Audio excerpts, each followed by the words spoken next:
एक HP का laptop आया है। अगर मैं इसके मॉडल की बात करूं तो ये HP का 15S FQ2XXX है और इसमें प्रॉब्लम ये है कि इसमें चार्जिंग नहीं हो रही। तो मैं आपको दिखाना चाहता हूं, जब मैं इसके चार्जिंग वाले को खोलता हूं तो आप देखेंगे यहाँ पे 51% बैटरी का स्टोरेज दिखा रहा है। देखेंगे अभी यहाँ पे आएगा 51% दिखा रहा है। और यहाँ पे अगर हम ये देखें कि बैटरी में हमने DC पावर सप्लाई को कनेक्ट कर रखा है लैपटॉप में, और जैसे ही हम यहाँ से अडेप्टर को हटाते हैं, देखिए जैसे ही हमने अडेप्टर को डिस्कनेक्ट कर दिया लैपटॉप मेरा बंद हो गया। और कस्टमर की प्रॉब्लम ये है कि ये बैटरी मोड पे ऑन नहीं हो रहा, जबकि लैपटॉप वेल है, बिल्कुल नया है और आप देखेंगे इसके अंदर इनबिल्ट बैटरी है। तो इसके अंदर क्या प्रॉब्लम हमने डायग्नोस करी मैं बताता हूँ। मतलब ये कहीं और भी कस्टमर ने दिखाया था तो उन्होंने उनको बैटरी की प्रॉब्लम बताई तो उन्होंने बैटरी रिप्लेस कर दी, उसके बाद भी प्रॉब्लम ठीक नहीं हुई। तो यहाँ पे मैंने प्रॉब्लम को फाइंड कर लिया है और मिलता हूँ आपको, ये प्रॉब्लम को ओके करके दिखाता हूँ।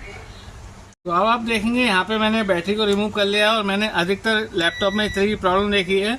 और यहाँ पे आप देखेंगे जो प्रॉब्लम मैंने फाइंड करी है, बैटरी कनेक्टर का पॉजिटिव और नेगेटिव पोल आपस में बीप दे रहे हैं। तो ये तो होना ही नहीं चाहिए, क्योंकि देखेंगे यहाँ पे जब हम बैटरी को लगाते हैं तो अगर आपको कैमरे में दिख रहा है तो ये नेगेटिव पोल है और ये पॉजिटिव पोल है। और एक पहचान और है, जो हमारा बैटरी कनेक्टर होता है इसमें लंबी जो पिन होती हैं वो नेगेटिव की होती हैं और छोटी वाली पॉजिटिव की होती है। तो देखिए पॉजिटिव नेगेटिव जब कॉमन होंगे तो बैटरी की सप्लाई इन होगी ही नहीं। तो इस केस में क्या होता है, हमारे चार्जिंग सेक्शन में प्रॉब्लम होती है। तो यहाँ पे जो प्रॉब्लम को मैंने फाइंड किया है उसके लिए मैं DC पावर सप्लाई में 2 वोल्ट दूंगा। देखिए मैंने मल्टीमीटर की तार अपनी DC पावर सप्लाई में सेट कर दी और केवल 2 वोल्ट दूंगा और मैं आपको दिखाता हूँ यहाँ पे क्या फॉल्ट है। देखिए 3 वोल्ट दिया है और यहाँ पे मैं थोड़ा सा फ्लक्स लगा लेता हूँ क्योंकि मैं प्रॉब्लम को फाइंड कर चुका हूँ, लेकिन आपको दिखाना है थोड़ा सा यहाँ पे मैंने पेस्ट लगा दिया।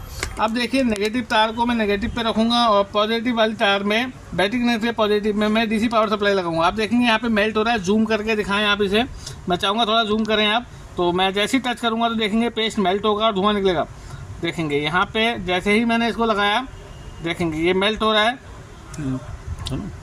तो देखिए मैं थोड़ा सा पेस्ट इसके ऊपर लगा देता हूँ, देखिए ये लगा दिया है और देखते हैं क्या होता है।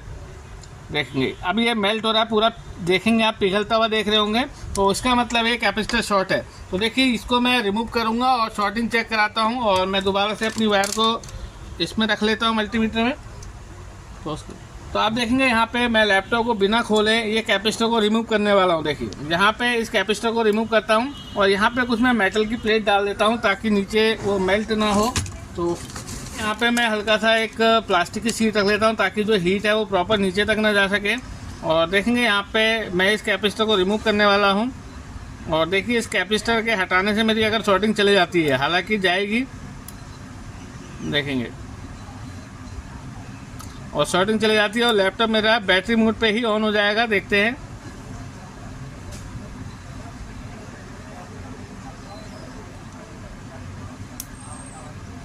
लैपटॉप बैटरी मोड पे ऑन नहीं हो रहा है, केवल अडेप्टर मोड में चल रहा है और बैटरी 57% दिखा रही है। तो अब आपका सवाल ये होगा कि जब लैपटॉप की बैटरी कनेक्टर का पॉजिटिव नेगेटिव शॉर्ट है तो वो अपना परसेंटेज कैसे दिखा रहा है। तो देखिए यहाँ पे मैंने कैपेसिटर रिमूव कर दिया, यहाँ पे रख दिया है और अब मैं ये चेक करूँगा कि मेरे शॉर्टिंग गई कि नहीं गई। तो मैं दोबारा से मल्टीमीटर को बीप पॉइंट पे लेता हूँ।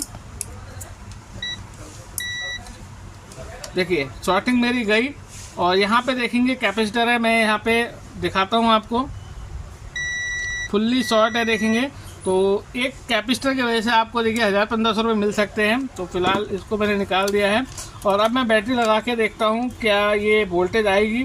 देखिए यहाँ पे इसको मैंने फिक्स कर लिया है और अब मैं पहले ये देखता हूँ कि मेरी वोल्टेज इन हुई क्या। देखिए एक तार को ग्राउंड पे रखना है और ये रही मेरी, देखेंगे 12 वोल्ट, यानी कि बैटरी की पॉजिटिव वोल्ट चली गई है।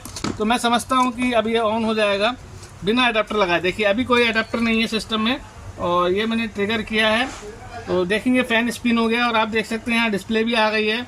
और अब मैं इसको प्रॉपर तरीके से ऑन करके आपको दिखाता हूँ। तो देखिए यहाँ पे मैंने एंटर मार दिया है एक। तो अब आप देखेंगे यहाँ पे मैंने जो प्रॉब्लम थी डायग्नोस किया था चार्जिंग सेक्शन में वो ओके कर लिया। एक्चुअली में चार्जिंग सेक्शन में शॉर्टिंग थी और देखेंगे मैं दोबारा से ऑन करके अब आपको दिखा रहा हूँ कि यहाँ पे केवल बैटरी मोड पे अभी इसमें ऑन हुआ है। यहाँ पे मैंने कोई अडेप्टर नहीं लगाया, देखेंगे ये अडेप्टर मैंने नहीं लगाया है और बैटरी मोड पे ऑन हो गया। अब मैं इसको एक बार ये भी कनेक्ट करूँगा कि चार्जिंग हो रही है कि नहीं हो रही है। देखेंगे मैं इसका पासवर्ड लगा लेता हूँ।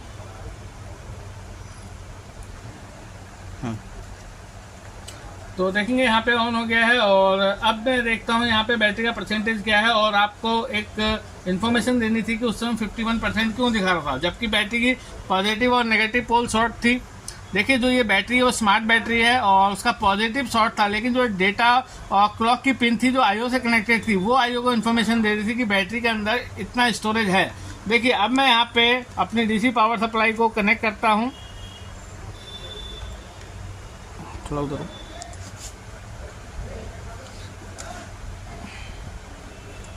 देखिए, जैसे ही मैंने यहाँ पे कनेक्ट किया, ये मैं बंद कर लेता हूँ।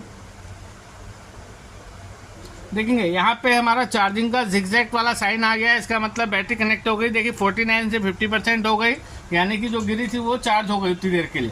और आप मशीन पे आप देखेंगे एम्पेयर भी हमारा 2.3 पॉइंट के आसपास ले रहा है, यानी कि 3 एम्पेयर ले रहा है। तो इसका मतलब है हमारी बैटरी चार्ज भी हो रही है। और जो प्रॉब्लम थी बहुत छोटी सी थी, लेकिन कस्टमर के लिए प्रॉब्लम बहुत बड़ी है। तो इसके लिए कस्टमर से हम 1500 से 2000 रुपये तक चार्ज कर सकते हैं। क्योंकि अगर मैं इस लैपटॉप की कॉन्फ़िगरेशन की बात करूं तो मैं आपको बताता हूं ये कौन सी जनरेशन में है।